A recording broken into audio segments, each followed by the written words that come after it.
భవత్ media news కి స్వాగతం. Bulletin లో ముందుగా హెడ్లైన్స్ చూద్దాం.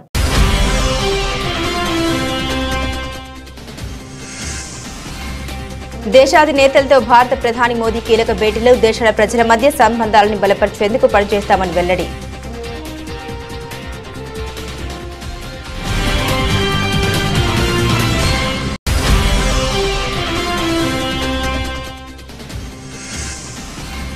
కాంగ్రెస్ ప్రభుత్వ విజయోత్సవాలపై బీఆర్ఎస్ అగ్రనేత హరీష్ రావు వ్యంగ్యస్టాలు. ఏం సాధించాలని విజయోత్సవాలు జరుపుకుంటున్నారంటూ ప్రశ్నించిన మాజీ మంత్రి.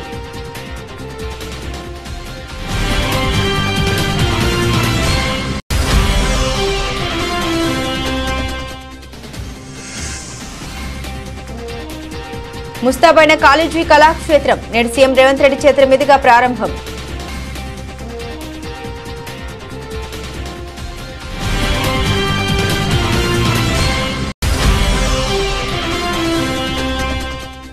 సిద్దిపేట జిల్లాలో పర్యటించిన జర్మనీ దేశస్థులు.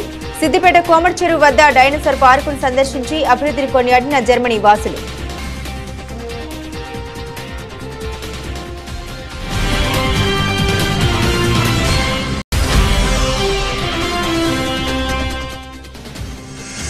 పెద్దపల్లి జిల్లా కలెక్టరేట్ ను ముట్టడించిన ఆందోళన చేపట్టిన రామగిరి మండలం సుందిల గ్రామానికి చెందిన రైతులు. సింగరేణి సంస్థ స్వాధీనం చేసుకుని తమకు నష్టపరిహారం ఇవ్వాలని డిమాండ్.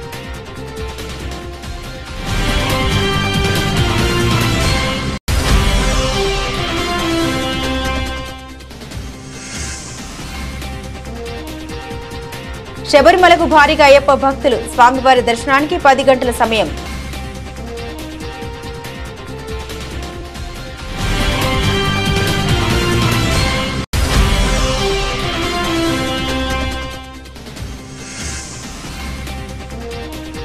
అరేబియా సముద్రంలో పాక్ నౌకను వెంటాడిన భారత నేవీ షిప్. 2 గంటల పాటు చేసి 7గురిని కాపాడిన నేవీ.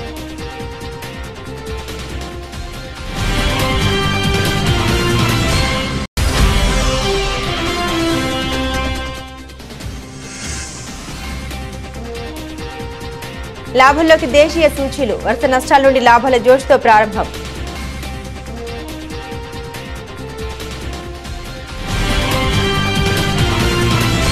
బ్రెజిల్లోని రియో డి జనీరోలో జరుగుతున్న G20 సదస్సులో భారత ప్రధాని మోదీ పాల్గొన్న విషయం తెలిసిందే. ఈ సందర్భంగా ఆయన పలువురు దేశాధినేతలతో ప్రత్యేకంగా సమావేశమయ్యారు. ఫ్రాన్స్ అధ్యక్షుడు ఇమ్మాన్యుయల్ మేక్రాన్, బ్రిటన్ ప్రధాని కీర్ స్టార్మర్ తదితరులతో చర్చించిన విషయాలపై మోదీ ట్విట్టర్ వేదికగా వెల్లడించారు. నా స్నేహితుడు ఇమ్మాన్యుయల్ మేక్రాన్ ను కలవడం ఎంతో సంతోషంగా ఉందని మోదీ పేర్కొన్నారు. భారత్, ఫ్రాన్స్ అంతరిక్షం, ఇంధనం, AI వంటి ఇతర రంగాల్లో సన్నిహితంగా పనిచేయడంపై చర్చించామని రాసుకొచ్చారు. ఇరు దేశాల ప్రజల మధ్య సత్సంబంధాన్ని బలపరిచేందుకు పనిచేస్తామని అన్నారు. అలాగే ఈ ఏడాది ప్రారంభంలో పారిస్ వేదికగా జరిగిన ఒలింపిక్స్ ను సమర్థవంతంగా నిర్వహించారని మేక్రాన్ ను ప్రశంసించినట్లు మోదీ తెలిపారు. బ్రిటన్ ప్రధాని కీర్ స్టార్మర్ తో చర్చల విషయంపై రాబోయే కాలంలో సాంకేతికత, గ్రీన్ ఎనర్జీ, భద్రత, ఆవిష్కరణ వంటి రంగాల్లో కలిసి పనిచేసేందుకు ఆసక్తిగా ఉన్నామని వెల్లడించారు. వాణిజ్యంతో పాటుగా సాంస్కృతిక సంబంధాలను సైతం బలపరచాలని భావిస్తున్నట్లుగా మోదీ పేర్కొన్నారు. మరోవైపు Italy, UK, Indonesia, Norway, Portugal సహా పలు దేశాధినేతలతో కూడా మోదీ భేటీ అయ్యారు.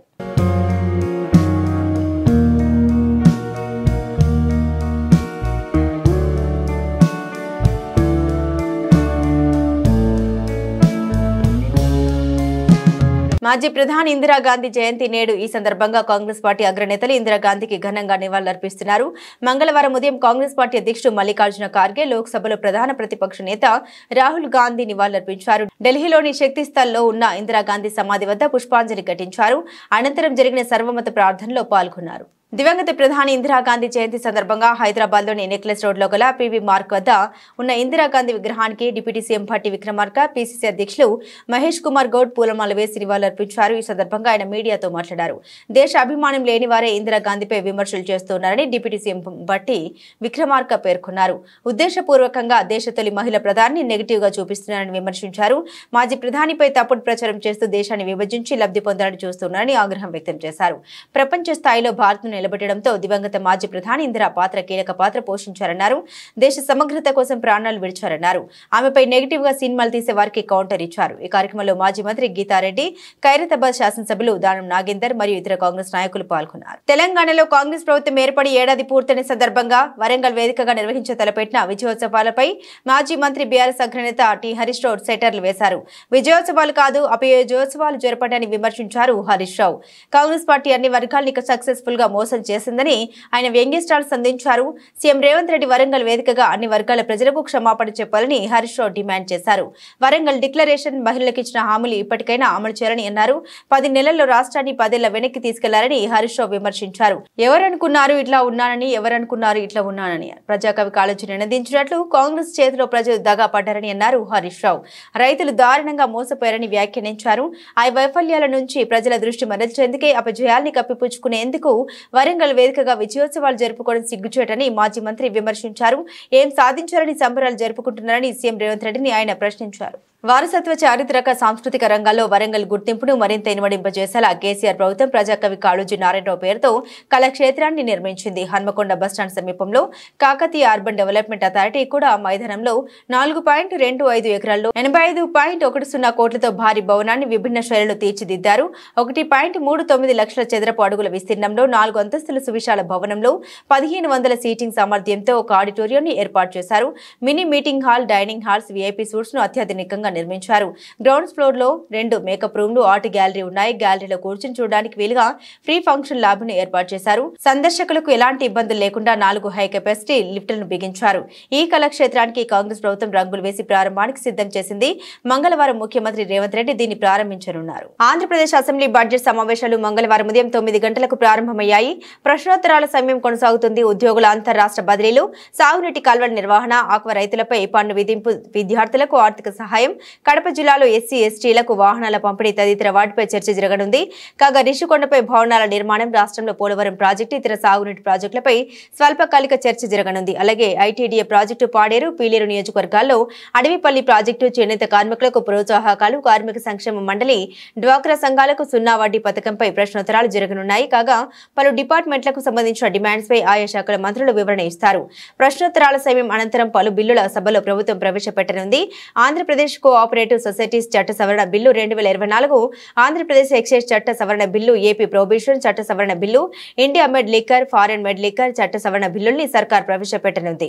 మాజీ ప్రధాని స్వర్గీయ ఇందిరాగాంధీ 107వ జయంతి సందర్భంగా భూపాలపల్లి కాంగ్రెస్ పార్టీ కార్యాలయంలో కేక్ కట్ చేసి జన్మదిన వేడుకలు ఘనంగా నిర్వహించారు. ఈ వేడుకల్లో భూపాలపల్లి ఎమ్మెల్యే గంట సత్యనారాయణరావు పాల్గొన్నారు. అనంతరం వరంగల్ ఆర్ట్స్ అండ్ సైన్స్ కళాశాల ప్రాంగణంలో జరిగే ప్రజాపాలన విజయోత్సవ సభకు జిల్లా కాంగ్రెస్ పార్టీ కార్యాలయం నుండి బయలుదేరిన వాహనాన్ని ఎమ్మెల్యే జెండా ఊపి ప్రారంభించారు. ఈ సందర్భంగా ఎమ్మెల్యే గంట సత్యనారాయణరావు మాట్లాడుతూ తెలంగాణలో ప్రజాపాలన విజయోత్సవం సభ నిర్వహించుకోవడం ఎంతో సంతోషంగా ఉందన్నారు. సీఎం రేవంత్ రెడ్డి నాయకత్వంలో వరంగల్లో డిక్లరేషన్ సభ నిర్వహించి ఆ రోజు ఆ సభలో ఇచ్చిన మాట ప్రకారం ప్రజలకు 6 గ్యారెంటీలను అమలు పరుస్తూ పేద ప్రజలకు సంక్షేమ పథకాలు అందిస్తున్నామని అన్నారు. కాంగ్రెస్ ప్రభుత్వం ఏర్పడి గడిచిన సంవత్సరం కాలంలో పేదలకు సంక్షేమ ఫలాలు అందిస్తూ నేడు Warangal arts and science college ప్రాంగణంలో ప్రజాపాలన విజయోత్సవ సభకు సీఎం రేవంత్ రెడ్డి హాజరైన నేపథ్యంలో భూపాలపల్లి నుండి పెద్ద మొత్తంలో కాంగ్రెస్ పార్టీ శ్రేణులు, ప్రజలు, మహిళలు, అభిమానులు తరలి వెళ్తున్నారని ఈ సందర్భంగా ఎమ్మెల్యే గంట సత్యనారాయణరావు తెలిపారు. నేటి సభతో మరింత ఉత్సాహంతో తెలంగాణలో మరిన్ని అభివృద్ధి సంక్షేమ ఫలాలు ప్రవేశపెట్టి తెలంగాణను సీఎం రేవంత్ రెడ్డి నాయకత్వంలో అభివృద్ధి రాష్ట్రంగా తీర్చిదిద్దబోతున్నామని ఆశాభావం వ్యక్తం చేశారు. గిద్దలూరు ఎమ్మెల్యే అశోక్ రెడ్డి అసెంబ్లీలో జిల్లాలో చిట్టచివరిగా ఉండే తన నియోజకవర్గం అభివృద్ధిలో వెనుకబడి ఉందని తెలిపారు. తన హయాంలో 100 పడకలుగా అప్గ్రేడ్ చేసిన గిద్దలూరు ప్రభుత్వ ఆసుపత్రిని గత ప్రభుత్వం 40 పడకలుగా మార్చిందని ఆవేదన వ్యక్తం చేశారు. ఆ ప్రభుత్వ ఆసుపత్రిని 100 పడకల ఆసుపత్రిగా అప్గ్రేడ్ చేయడంతో పాటు కొమరోలు ప్రభుత్వ ఆసుపత్రిని 30 పడకల ఆసుపత్రిగా తీర్చిదిద్దాలని మంత్రిని కోరారు. గిద్దలూరు అశోక్ రెడ్డి గారు వెనుకబడినటువంటి ప్రాంతమైనటువంటి పశ్చిమ ప్రకాశంలో గిద్దలూరు అనేది అధ్యక్ష వెనుకబడినటువంటి పశ్చిమ ప్రకాశంలో గిద్దలూరు చిట్టచివరి నియోజకవర్గం అధ్యక్ష. అక్కడ 2014-19 సంవత్సరంలో 50 పడకలటువంటి ఆసుపత్రిని 100 పడకల హాస్పిటల్గా అప్గ్రేడేషన్ ఆ రోజు గౌరవ ముఖ్యమంత్రి చంద్రబాబు నాయుడు గారు చేయడం జరిగింది. అయితే ఆ యొక్క కన్స్ట్రక్షన్ని గత ప్రభుత్వము మొదలుపెట్టి దాన్ని 100 పడకల్ని 40 పడకల ఆసుపత్రి చేసింది. రివర్స్ పరిపాలన ధ్యేయంగా పరిపాలించిన గత ప్రభుత్వం. నేను మీ ద్వారా గౌరవ వైద్య ఆరోగ్య శాఖ మంత్రి గారిని కోరుతా ఉన్నాను, ఈ 40 పడకల ఏదైతే 100 పడకల ఆసుపత్రి ఉందో దాన్ని ఈ 40 పడకలు చేసినటువంటి దాన్ని మరలా 100 పడకల ఆసుపత్రిగా చేయాలని, రెండవది కొమరోల్లో ఉన్నటువంటి హాస్పిటల్ని అప్గ్రేడేషన్ చేసి 30 బెడెడ్ హాస్పిటల్గా చేయాలని చెప్పి మీ ద్వారా గౌరవ మంత్రి గారు నేను కోరుతా ఉన్నాను అధ్యక్ష. రైతులు దళార్ల చేతిలో మోసపోకుండా ఉండేందుకు ప్రభుత్వం ఐకేపీ ఫ్యాక్స్ ఆధ్వర్యంలో వరి ధాన్యం కొనుగోలు కేంద్రాల్ని ఏర్పాటు చేసిందని ఖానాపూర్ ఎమ్మెల్యే వెడ్మ బొజ్జు అన్నారు. మంచిర్యాల జిల్లా జన్నారం మండలంలోని రాంపూర్, తిమ్మాపూర్, సింగరాయపేట, తపాలపూర్ తదితర గ్రామాల్లో ఏర్పాటు చేసిన వరి ధాన్యం కొనుగోలు కేంద్రాలను ఎమ్మెల్యే ప్రారంభించారు. ఈ సందర్భంగా ఆయన మాట్లాడుతూ రైతులు 6 కాలం కష్టించి పండించిన నాణ్యమైన వరి ధాన్యాన్ని సర్కారు కేంద్రాల్లో విక్రయించి ప్రభుత్వ మద్దతు ధర పొందాలని సూచించారు.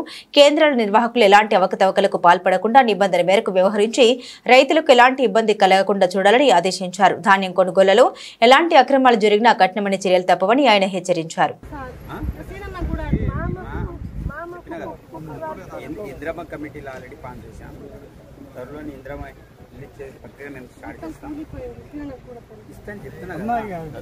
వరి కొనుగోలు కేంద్రాలని జనరం మండలంలో స్టార్ట్ చేయడం అనేది జరిగింది. ఒక 15 రోజుల క్రితం కొన్ని సెంటర్లను స్టార్ట్ చేస్తాం, మళ్ళీ మిగతా సెంటర్లన్నీ కూడా స్టార్ట్ చేయడం అనేది జరిగింది. ఈరోజు పిఎస్సి సెంటర్లు కావచ్చు, డిసిఎంఎస్లు కావచ్చు, అదేవిధంగా ఐకేపీ సెంటర్లను స్టార్ట్ చేసాం. ఐకేపీ 15, డిసిఎంఎస్ 15, అదేవిధంగా మిగతా పిఎస్సి సెంటర్లు 15, మొత్తం 45 సెంటర్లని జనరల్ మండలంలో స్టార్ట్ చేయడం అనేది జరుగుతుంది. కాబట్టి రైతులందరూ కూడా మీ యొక్క ధాన్యాన్ని ఏవైతే ప్రభుత్వ పరంగా చేసినటువంటి ఇనాగ్రేషన్లో మీరు వేయండి. ఐకేపీ సెంటరే కావచ్చు, డిసిఎంఎస్ఏ కావచ్చు, అదేవిధంగా పిఎస్సి సెంటర్లో నమ్మండి. ఎందుకంటే చాలా విషయాలు నా నోటీసులు వస్తున్నాయి. ఒకవైపు ప్రైవేట్ వ్యక్తులకి అమ్మించి ఆ ధాన్యాన్ని కూడా మళ్ళీ తిరిగి ఐకేపీ సెంటర్కు, డిసిఎంఎస్ సెంటర్కు తిరిగి వస్తున్నట్టు సమాచారం నా నోటీస్కి రావడం అనేది జరిగింది. అట్లాంటి పని ఎవరు చేసినా తప్పకుండా వారి మీద కఠినమైన చర్యలు తీసుకుంటాం, దాంట్లో ఎలాంటి సందేహం లేదు. కాబట్టి రైతు సోదరులారా, మేము ఆ రోజు కూడా చెప్పినాం, మీకు ఏమైనా ఇబ్బంది ఉంటే మా నోటీసులో తీసుకురండి, లేకుండా అధికారుల నోటీసులో తీసుకురండి. కానీ దళార్ని నమ్మి మీరు మోసపోకండి. మోసం చేసే ప్రభుత్వం ఈ ప్రభుత్వం కాదు, ఇది మీ ప్రభుత్వం, మీరు అనుకున్న ప్రభుత్వం. కాబట్టి మీకు ఏ సమస్య ఉన్నా మా నోటీసులో తీసుకొచ్చి ఆ సమస్యకు పరిష్కారం అయ్యే విధంగా మేము చూస్తాం. కాబట్టి ఈరోజు ఇక్కడ రాంపూర్లో ఒక డిసిఎంఎస్ సెంటర్, అదేవిధంగా ఐకేపీ సెంటర్లని స్టార్ట్ చేయడం జరిగింది. ఈ ప్రాంత రైతులందరూ కూడా చాలామంది నెక్స్ట్ పంటకి మీరు నీళ్ళు ఇస్తారని అడుగుతున్నారు. తప్పకుండా నెక్స్ట్ పంట కూడా నీళ్ళు ఇస్తాం, దాంట్లో ఎలాంటి సందేహం లేదు. చాలామంది పూడిక తీసే విషయంలో చాలామంది అపోహలు పడుతున్నారు, అసలు మనకు నీళ్ళు వస్తుందా రాదని. కానీ మేము అధికారులతో మాట్లాడడం అనేది జరిగింది. కాబట్టి ఏదేమైనా సరే మీరు కూడా కొంత ఈ అంశాల మీద తెలుసుకోకుండా ఎవరు చెప్పిన మాటలని నమ్మి మీరు మోసపోవాల్సిన అవసరం లేదని ఈ సందర్భంగా మీ అందరికీ తెలియజేస్తున్నా. ధన్యవాదాలు. దశాబ్దాల క్రితం పేదలకు కేటాయించిన అసైన్ భూములపై గత ప్రభుత్వం వారికి హక్కులు కల్పిస్తే కూటమి నేతలు ఇన్సైడర్ ట్రేడింగ్ అని తప్పుడు ప్రచారం చేస్తూ ఉన్నారని వైసీపీ ఎమ్మెల్యే తాటిపర్తి చంద్రశేఖర్ మండిపడ్డారు. కూటమి నేతలకు మాత్రమే మూటలు అన్న చందంగా మాట్లాడుతున్నారని ఎద్దేవా చేశారు. ఆ భూములన్నిటి మీద 20 సంవత్సరాల పై చిలుకు దాని మీద స్వాధీనంలో ఉన్నటువంటి వారికి, వారికి కేటాయించి 20 సంవత్సరాలు దాటినటువంటి వారికి ఆ భూముల మీద హక్కు కల్పిస్తూ అనేక చుక్కల భూములు కానీ, అసైన్డ్ భూములు కానీ, ఇనాం భూములు కానీ, అలాగే సర్వే ఇనాం కానీ, షరతులతో కూడినటువంటి పట్టా భూములను కానీ, వీటన్నిటి మీద నిపుణులతోటి సలహాలు తీసుకొని వారి సూచనల మేరకు ఈ రాష్ట్రంలో పేదవాడుగానే ఉండడానికి వీల్లేదు. పేదవాళ్ళు ఖచ్చితంగా వారి యొక్క భవిష్యత్తును దిద్దుకోవాల్సినటువంటి అవసరం ఉంది. అత్యధికంగా దీనిలో దళితులు ఉన్నటువంటి వారు ఎక్కువగా ఉన్నారు. వారికి సంబంధించి దాదాపుగా అసైన్డ్ భూములు 15,21,160 మంది రైతులకు సంబంధించినటువంటి దాదాపు 27,41,698 ఎకరాలు దశాబ్దాలుగా వాళ్ళు సాగు చేసుకుంటున్నప్పటికీ హక్కు లేక వారు పేదవారుగానే ఉంటూ వారి బిడ్డల్ని కనీసం చదివించుకోవడానికి కూడా అర్హత లేక, ఆర్థిక స్తోమత లేక ఇబ్బంది పడేటటువంటి వారిని ఆదుకోవాలని తీసుకొచ్చినటువంటి ఒక మహా గొప్ప విషయాన్ని మీ అందరికీ తెలుసు. దాని ద్వారా అనేక మందికి లబ్ధి జరిగింది. ఇవాళ కూటమి నేతలు వారికి మాత్రమే మూటలనే విధంగా మంత్రి గారు అనగాని సత్యప్రసాద్ గారు ఈరోజు వారు కొన్ని వ్యాఖ్యలు చేశారు. అసెంబ్లీ సాక్షిగా కీలకమైనటువంటి వ్యాఖ్యలు చేశారు. 25,000 ఎకరాల అసైన్డ్ భూమి రిజిస్టర్ అయ్యాయంటే ఎందుకయ్యా మీకు అంత కడుపుమంట? ఏం కాకూడదా? పేదవాడు పేదవాడిగానే ఉండాలా? పెత్తందారి లాగానే ఉండాలా? కూటమి నేతలు మాత్రమే మూటలు దోచుకొని కట్టుకొని తిరగాల? పేదవాడు తను 20 సంవత్సరాల నుంచి సాగు చేస్తున్నటువంటి భూమి మీద హక్కు పొందడం అనేది తప్ప? దీని మీద ఎందుకు మీరంతా ఈ రకమైనటువంటి పక్షపాత ధోరణి వ్యవహరిస్తున్నారో కూటమి నేతలు చెప్పాల్సినటువంటి అవసరం ఉంది. వీరు చాలా విచిత్రకరమైనటువంటి మాటలు మాట్లాడారు. పేదవాడు ఎన్నో సంవత్సరాల నుంచి కలిగి ఉన్నటువంటి భూమిలో ఇన్సైడర్ ట్రేడింగ్ జరిగింది అంట. ఎలా జరుగుతుంది సార్? మంత్రి గారు, మీరు నిజంగా స్పృహుండే మాట్లాడుతున్నారా? దీని మీద అవగాహన ఉండే మాట్లాడుతున్నారా? ఈ భూమి దశాబ్దాలుగా ఆ పేదవాళ్ళ దగ్గర ఉంది, ఆ దళితుల దగ్గర ఉంది, ఆ వెనుకబడినటువంటి వర్గాల దగ్గర ఉంది, ఆ మైనారిటీ సోదరుల దగ్గర ఉంది. దీనిలో ఇన్సైడ్ ట్రేడింగ్ ఎలా జరుగుతుంది? అంటే పేదవాడు ఎదగటాన్ని చూడలేనటువంటి కూటమి, పేదవాళ్ళని బాగు చేస్తుంటే అడ్డుకునేటటువంటి కార్యక్రమాలకు పాల్పడుతూ వాటిని అడ్డుకోవటానికే ఒక ప్రణాళికాబద్ధంగా ఇవాళ సత్యప్రసాద్ గారితో, మంత్రి గారితో ఈ వ్యాఖ్యలు చేసినట్టుగా ఈ కూటమి ప్రభుత్వాన్ని మనం ఒక్కసారి గమనించవచ్చు. పెద్దపల్లి జిల్లా కలెక్టరేట్ వద్ద రామగిరి మండలం సుందిల్ల గ్రామానికి చెందిన వందలాది మంది రైతులు కలెక్టరేట్ ముట్టడించి ఆందోళన చేపట్టారు. తమ భూముల చుట్టూ సింగరేణి సంస్థ ఓపెన్ కాస్ట్ పేరిట మట్టి కుప్పలు పోసి వ్యవసాయాన్ని దెబ్బతీస్తుందని ఆవేదన వ్యక్తం చేశారు. తాత ముత్తాతల కాలం నుండి సాగు చేసుకుంటున్న వందలాది ఎకరాల సాగు భూమిని సింగరేణి సంస్థ స్వాధీనం చేసుకుని తమకు నష్టపరిహారం ఇవ్వాలని డిమాండ్ చేశారు. కలెక్టర్ కోయ శ్రీహర్ష తమ సమస్యను పరిష్కరించాలని విన్నవించారు. భూములు సర్వే చేయించి వీలైనంత తొందరగా నష్టపరిహారం ఇస్తామని కలెక్టర్ ఇచ్చిన హామీతో ఆందోళన విరమించారు. మా గ్రామ పరిస్థితి ఏంటంటే, ఒకప్పుడు మా గ్రామంలో ఉమ్మడి కరీంనగర్ జిల్లా 2 పంటలు పండేది మా గ్రామంలో. ఇప్పుడు ప్రాజెక్ట్ వచ్చి అటు పంట లేకుండా అయిపోయింది, ఇటు ఓసీ5 అనేది వచ్చి ఇటు నుంచి కూడా మాకు పంట లేకుండా చేసారు. సరే సార్, మేము పంట చేసుకునే వాళ్ళని బంద్ చేసి మీకు కాంపెన్సేషన్ ఇస్తాం, మీరు ఓసీకి సహకరించాలి ఓసీ5 కంటే రైతులందరం కనీసం ఏమనకుండా సార్ మీరు న్యాయం చేస్తున్నట్టు మేమేమని మా పొలాల నుంచి రోడ్ ఇచ్చినాం. అలాంటి ఇప్పుడు సర్వీస్ రోడ్డు మంత్రికి పోయే రోడ్డు మా భూములలోనే ఉన్నది. వాళ్ళు ఏం చేశారు, ఒక 6 నెలల పైలితాన్ని సర్వే చేసి 2-3 సంవత్సరాలు గడిపి వాళ్ళు ఏం చేసినంటే ఆ సర్వే మంచిగా లేదట, దాని మీద మాకు కంప్లైంట్స్ వచ్చినాయి, మాకు విజిలెన్స్ అయింది, అదైంది, మేము మళ్ళీ రీసర్వే చేస్తామని అన్నారు. ఏం చేయాలి మీరు సర్వే మళ్ళీ రీసర్వే చేసి రీసెంట్గా మొన్న రీసర్వే చేసారు. అప్పటి కలెక్టరు జేసీ గారు అందరూ వచ్చి మీకు న్యాయం చేస్తామయ్యా మీరు రోడ్డు ఇవ్వండి అంటే అప్పుడు ఇచ్చినాం. ఇప్పుడు ఈ కలెక్టర్ గారు కూడా వచ్చారు మా దగ్గరికి వచ్చి భూములు ఇవ్వండి మీకు న్యాయం చేస్తాం, మీరు గొడవకు దిగవద్దు, ఏం చేయొద్దు, మీకు మేము న్యాయం చేస్తాం కదా అని వీళ్ళు కూడా మాట ఇచ్చేసరికి మేము వదిలేసినాం. అయితే ఏం చేశారు అంటే ఈ 4 సంవత్సరాల గ్యాప్లో మమ్మల్ని ఆ పొలాలలో పోకుండా వేసారు. పొలాలలో పోకుండా వేసి మొన్న లాస్ట్ వర్షానికి సింగరేణికి కావాలని రెచ్చగొట్టి మీరు ఎవరైనా ఫోటోలు దిగండి, 4 సంవత్సరాలు బీడున్నాక భూమి బీడే ఉంటుంది కానీ 4 సంవత్సరాలు మమ్మల్ని పంట తీసుకొని తెలియరు. అది ఎక్కడదక్కడ తుమ్మలు మొలిసి ప్లేన్ ఉన్న వాళ్ళే ఇగో మీరు ఎవరైనా దిగండి, మేము డబ్బులు ఇస్తాం, దిగిన వాళ్ళకన్నా సింగరేణి కొంతమందిని కన్వెంట్ చేసుకొని ఇట్లా ఒక ఇల్లు తయారు చేసి మళ్ళీ లాస్ట్ ముందు ఒక సర్వే చేసారు. ఆ సర్వే కూడా వాస్తవంగా అంతా బరాబరే ఉన్నది. కాకపోతే 269 ఎకరాలల్లా ఒక 69-70 ఎకరాలు డిస్ప్యూట్ ఉన్నది, 200 ఎకరాల అలా రైతులు అందరూ క్లియర్గా ఉన్నారు. ఆ సర్వే కూడా వాళ్ళు కరెక్ట్ బిట్టు స్టడీ అయ్యాక ఒకరి నెంబర్ ఒకరు రాసుట్లా వీళ్ళు ఎంఆర్ఓ దగ్గరికి పరుగులు తీసారు. అయితే ఇది జరిగింది. అయితే ఇది జరిగినప్పుడు జిఎం గారి దగ్గర పోతే మొన్న వచ్చి ఊర్లోకి వచ్చి జిఎం మీటింగ్ పెట్టి నేను మిమ్మల్ని కలెక్టర్ దగ్గర తీసుకోవద్దా, దాని మీద మాట్లాడదా, మీకు తొందరగా న్యాయం చేస్తాను అన్నాడు. అయితే ఈరోజు ఏంటంటే ఫస్ట్ నుంచి ఒక 390 నెంబర్ అనేది వీళ్ళు డబ్బులు ఇవ్వనని చెప్తాను, సర్వే నెంబర్. దాని పరిస్థితి అంటే 390లో కంప్లీట్ రైతులు 390లే ఉన్నారు. ఉన్న రైతులంతా ఎస్సీ ఎస్టీ బీసీలే. గత 40 సంవత్సరాలు మా తండ్రులు తాతల నుంచి మాకు అదే జీవనాధారం, మాకు వేరే ఆధారం కూడా లేదు. అత్తే గోర కనుక వచ్చి బతకాలి, లేదంటే ఆ ఊళ్ళో వ్యవసాయం చేసుకుందామంటే అది కూడా తీసేసారు. దీనివల్ల మేము కుటుంబాలను నాశనం అవుతానే, మాకు ఇంకైనా న్యాయం చేయండి అని చెప్పి మేము అర్జిస్తే సిగరెట్ జిఎం ఊళ్ళోకి వచ్చి నేను మీటింగ్ పెడతాను పెట్టి మీరు రండి అని కలెక్టర్ దగ్గర తీసుకుపోతాను. ఇప్పటికి 5 రోజులు 5 సార్లు అయినా దొరకలే. మేమే స్వయంగా కలెక్టర్ గారి దగ్గరికి వచ్చినాము. కలెక్టర్ గారు ఏమన్నారంటే సానుకూలంగానే స్పందించారు. మీరు ఆ 390 దాని గురించి లిస్ట్ రాసి మాకు చెప్పండి, మిగతా నేను చెప్తా, అది ఎంఆర్ఓ దగ్గర లిస్ట్ ఉన్నది, దాని మీద కన్క్లూజన్ ఉన్నదట, అదేదో నేను చూస్తానన్నాడు. అంగన్వాడీ వర్కర్ల సమస్యలపై కీలక ప్రకటన చేశారు మంత్రి గుమ్మిడి సంధ్యారాణి.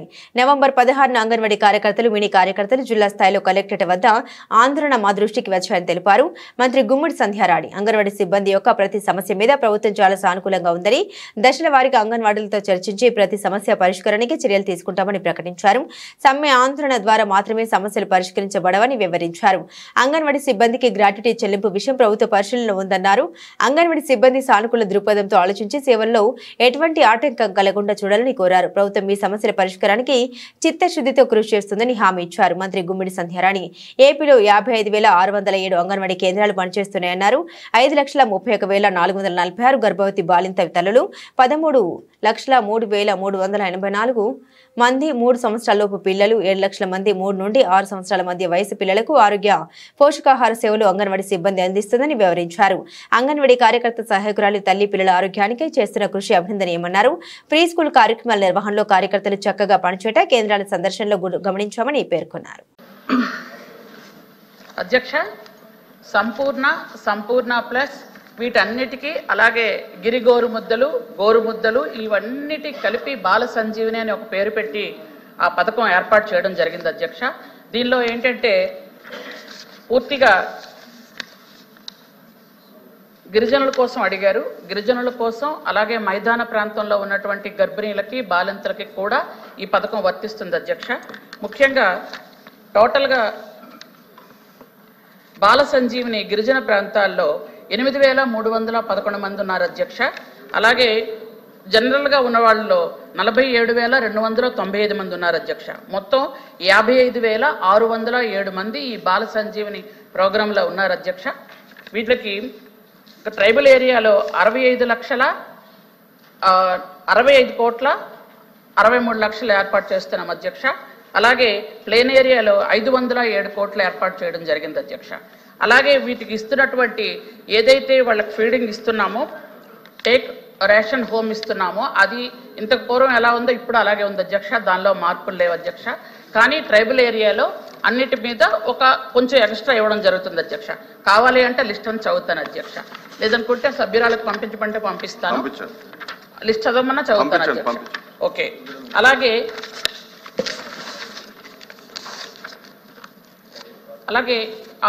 ఏదైతే సీమంతాలు కానీ అన్నప్రాసన కానీ ట్రైబల్ ఏరియాలో చేసుకోలేని పేదవాళ్ళ కోసం, అలాగే మైదాన ప్రాంతాల్లో కూడా ఎస్టీ, ఎస్సీ, బీసీల్లో చాలా పేదవాళ్ళు ఉంటారు అధ్యక్ష. అట్లాంటి వాళ్ళకి ప్రభుత్వమే దగ్గరుండి సీమంతాలని, అన్నప్రాసన కార్యక్రమాలు చేయడం జరుగుతుంది అధ్యక్ష.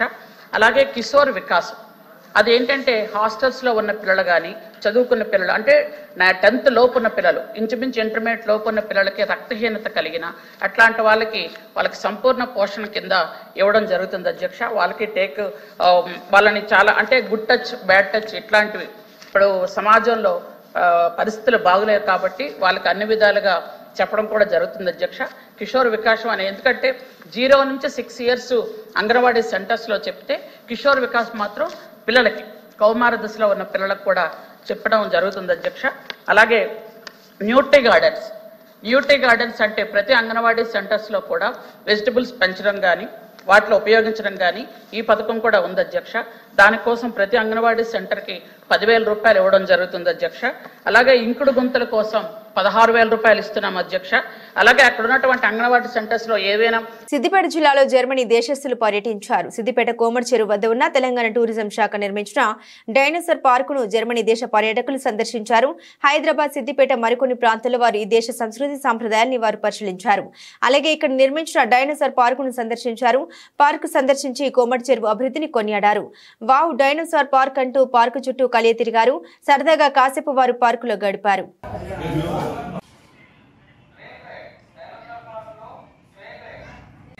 డైనోసార్ పార్క్ లో ట్రైన్ రైడ్ ఒక్కరికి 50 రూపాయలు. రండి మేడం, రండి సార్. డైనోసార్ పార్క్ లో ట్రైన్ రైడ్ ఒక్కరికి 50 రూపాయలు. రండి మేడం, రండి సార్. డైనోసార్ పార్క్ లో ట్రైన్ రైడ్.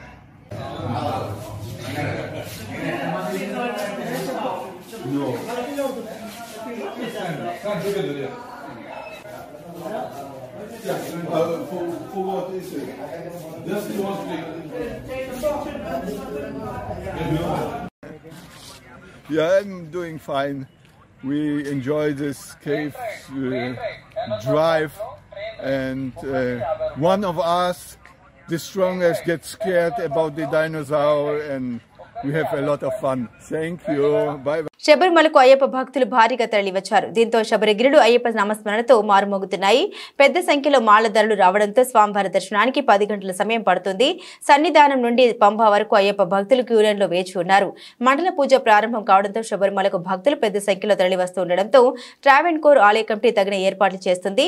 ఇప్పటికే అయ్యప్ప దర్శనాల కోసం టైం స్లాట్ బుకింగ్ తప్పనిసరి చేసిన దేవస్థాన కమిటీ దర్శన సమయాన్ని 18 గంటలకు పొడిగించింది. అదేవిధంగా వర్చువల్ క్యూ బుకింగ్స్ ను ప్రారంభించింది. వర్చువల్ దర్శనానికి తొలి రోజే 30,000 మంది భక్తులు టికెట్స్ బుక్ చేసుకున్నారు. ఈ ఏడాది నిత్యం 80,000 మందికి దర్శనాలు కల్పించాలని నిర్ణయించారు. అయితే ఇందులో 70,000 మందికి ఆన్లైన్లో వర్చువల్ క్యూ టికెట్లు బుక్ చేసుకునేందుకు అవకాశం కల్పించగా మరో 10,000 మందికి శబరిమలలోనే 3 ప్రాంతాల్లో ఏర్పాటు చేసిన ప్రత్యేక కౌంటర్లో టికెట్ అందించనున్నారు. భారతీయ మత్స్యకారుల్ని బంధించి తీసుకెళ్తున్న పాకిస్తాన్ షిప్ ను భారత కోస్ట్ గార్డ్ షిప్ వెంటాడింది.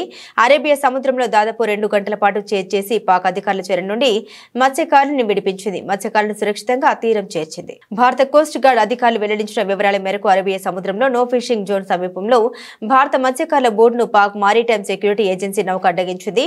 బోటుపై దాడి చేసి సముద్రంలో ముంచేసింది. 7 మత్స్యకారుల్ని బంధించి తమ దేశానికి తీసుకెళ్లేందుకు ప్రయత్నించింది. పాక్ నౌక దాడి చేయడం ప్రారంభించగానే మత్స్యకారులు భారత కోస్ట్ గార్డుకు సమాచారం అందించారు. తమను కాపాడాలని వేడుకున్నారు. దీంతో వెంటనే స్పందించిన అధికారులు కోస్ట్ గార్డ్ నౌకను మత్స్యకారుల రెస్క్యూ కోసం పంపించారు.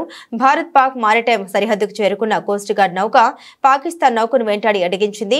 పాక్ అధికారుల చెర నుండి 7 భారత మత్స్యకారులను విడిపించి తీరానికి చేర్చింది. సెప్టెంబర్ త్రైమాసిక ఫలితాలు నిరాశాజనకంగా ఉండడం, విదేశీ ముదుపర్లు అమ్మకాలు దిగడంతో సూచీలు ఈ నెలలో భారీ నష్టాన్ని చవిచూశాయి. గరిష్టం నుండి సెన్సెక్స్ ఏకంగా 9,000 పాయింట్లు పడిపోయింది. దీంతో కనిష్టం వద్ద మదుపర్లు కొనుగోలుకు మొగ్గు చూపుతున్నారు. వరుసగా నష్టాల్లోనే ట్రేడ్ అవుతున్న దేశీయ సూచీలు మంగళవారం లాభాల జోష్తో ప్రారంభమయ్యాయి.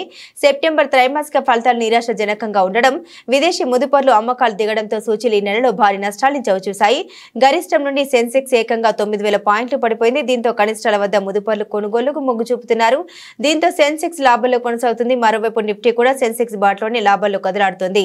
సోమవారం ముగింపు 77,339తో పోల్చుకుంటే దాదాపు 200 పాయింట్ల లాభంతో 77,548 వద్ద మంగళవారం ఉదయం మొదలైన సెన్సెక్స్ ఆ తర్వాత మరింత పైకి ఎగబాకింది. 78,000 మార్కు దాటేసింది. బులెటిన్ ముగించే ముందు హెడ్లైన్స్ మరోసారి.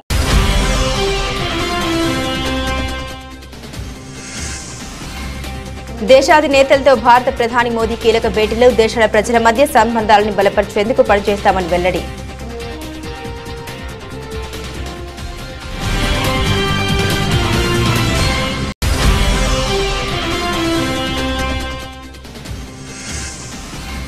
కాంగ్రెస్ ప్రభుత్వ విజయోత్సవాలపై బీఆర్ఎస్ అగ్రనేత హరీష్ రావు వ్యంగ్యస్త్రాలు. ఏం సాధించారని విజయోత్సవాలు జరుపుకుంటున్నారంటూ ప్రశ్నించిన మాజీ మంత్రి.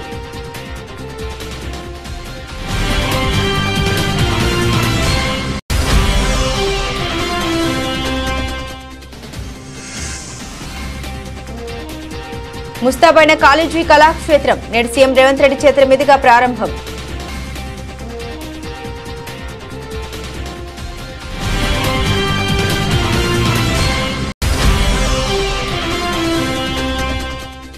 సిద్దిపేట జిల్లాలో పర్యటించిన జర్మనీ దేశస్థులు. సిద్దిపేట కోమటి చెరువు వద్ద డైనోసార్ పార్కును సందర్శించి అభివృద్ధిని కొనియాడిన జర్మనీ వాసులు.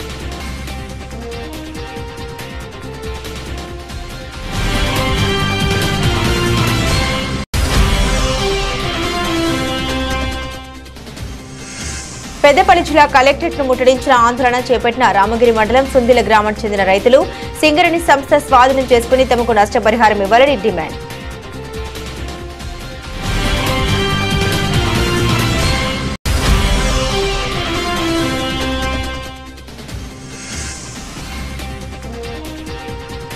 శబరిమలకు భారీగా అయ్యప్ప భక్తులు. స్వామివారి దర్శనానికి 10 గంటల సమయం.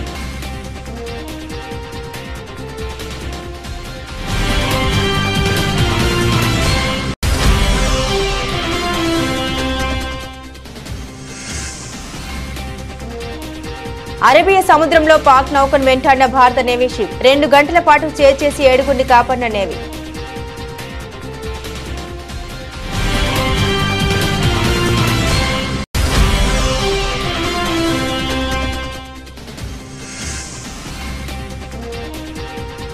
లాభంలోకి దేశీయ సూచీలు వరుస నష్టాల నుండి లాభాల జోష్తో ప్రారంభం.